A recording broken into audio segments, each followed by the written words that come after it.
House of the Dragon just released its third episode, and it's probably, by far, in my opinion, the best episode to date, and I'm going to discuss it, but there will be some spoilers in here, so if you haven't watched it, go watch it and then come back and watch this. And also consider subscribing to the page, obviously. I do TV show discussions, trailer reactions, movie discussions, talk about House of the Dragon all the time, and I also got Rings of Power videos up, so check those out as well if you're interested. But let's get right into it. This episode blew my mind. It's broken up into two different plot lines, and I'm going to talk about the war front first, where Daemon and Corlys Velaryon are at war with the crab feeder, Prince, weird, creepy looking twitchy dude. This episode begins with this amazing sequence of the crab feeder once again crucifying a person, letting the crabs feed on him, and then Daemon flies in on his dragon and he fucks shit up. And it's the best look we've gotten at Daemon's dragon to date, and I absolutely love the look of this dragon. It doesn't really look like Daenerys' dragons, and it doesn't look like any of the other dragons we've really seen. It's got a much longer neck, its body is slender, and it makes these really creepy, horrific, dolphins, screechy sounding, weird, terrifying noises, and I absolutely love it. But then we get a 2-year time skip, and we learn that Corlys and Daemon are at war for 2 years, which really surprised me because we don't know much about the crab feeder and his power and his forces, and I thought Daemon on a dragon plus like House Velaryon, a major house of Westeros, would be able to fuck this guy up. Absolutely no problem, but nope. They're at war for 2 years because I guess the crab feeder is basically making there be a siege and he's hiding in tunnels. But by all accounts, Daemon and Corlys are losing the war, and then Prince Viserys decides to send people to aid Daemon and Corlys eventually, and Daemon reads this letter. And it's kind of depressing because Viserys is saying he's sending men to help him win this war because obviously they're losing, and you can't help but kind of feel sad for Daemon because he started this war with Corlys to impress his brother. Like the end of the last episode, Corlys essentially talked Daemon into fighting the crab feeder with him because he knew Daemon felt inadequate to his brother. And Daemon's way of trying to win his brother's affection to prove that he had something to give to the realm was to start this war and essentially fight this really evil, horrible dude. But he's losing the war. So when he learns that Viserys is essentially going to swoop in and try and save the day, it depresses the shit out of him, and you can tell. But rage kicks in, his motivation kicks in, and he goes to the shores and he acts like he's surrendering to the crab feeder, but then he ends up slaying a ton of the crab feeder's people, and it's such a badass scene, which I feel like this cements that Daemon Targaryen is one of the most badass, talented swordsmen that we've seen in A Song of Ice and Fire so far. He slays so many people on his own, and we've rarely ever seen anyone do that. And then he's almost defeated, and he's hit with an arrow a couple times, and then Corlys and his men attack, and then they're saved by Corlys' son on a dragon, which I found odd. I didn't know he was a dragon rider. I didn't even know he had access to a dragon. Maybe they mentioned it earlier in the episode and I just forgot, but it surprised me. But his dragon is really cool looking. It's like silver, kind of like gray. It really matches the armor of House Velaryon. And then Daemon goes into the cave and he slaughters the crab feeder. Like, he drags out his body and it's just cut in half. I kind of wish we got to see Daemon kill this dude and to see how easily he killed this dude, but I feel like it was really effective the way they did it. Seeing him drag the body out covered in blood, it was just badass and amazing, and I absolutely loved it. And then the other plot line we have going is that a bunch of royal houses and people from royal families meet up in the Kingswood to go hunting to celebrate King Aegon II's second name day. And yes, in the time skip, Viserys had a son with Alicent Hightower.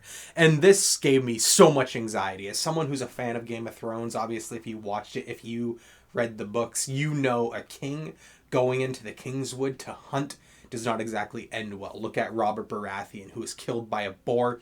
So just seeing Viserys go into the Kingswood, major red flags in my brain. And then he starts drinking, just like Robert did. And he starts getting really drunk. And then more red flags popped up. And then a freaking boar came out of the woods and attacked Kristen Cole and Rhaenyra. And then everything I saw was nothing but red flags. But luckily no one dies, people live, and it's really, really cool. And I really like seeing that. I really like the downtime that we're getting in this show. We got it a little bit in season 1 of Game of Thrones, like before the war really started, seeing these various people from various noble houses sort of come together and get along and just sort of like commerce and talk to each other. And I really, really like it. I really like the downtime that we've been getting in this season. And I hope that all of season 1 kind of feels like this, and then war really, really, really starts to rage in season 2.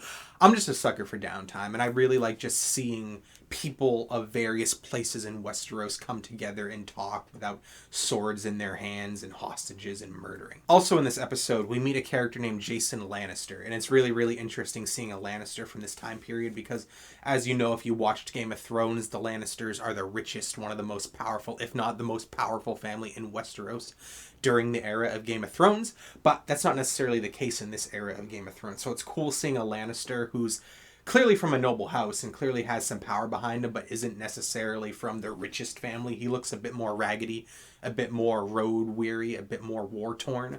But it's really cool seeing him embody being a Lannister because this dude acts a bit like Jaime. There's hints of like Jaime in his posture, the way he talks, the accent in his voice, the way he carries himself, that pompous, arrogant attitude of the Lannisters that Tyrion had as well. And it's just cool seeing how much detail is put into the show, how much respect House of the Dragon is giving to the source material and then obviously the original Game of Thrones show. And another major plot line is now that Viserys has a son, a lot of people think he's going to name Aegon II as his rightful heir to the Iron Throne. And obviously Rhaenyra knows that a little bit and she's a bit depressed. She doesn't think anyone is going to accept her as the queen someday.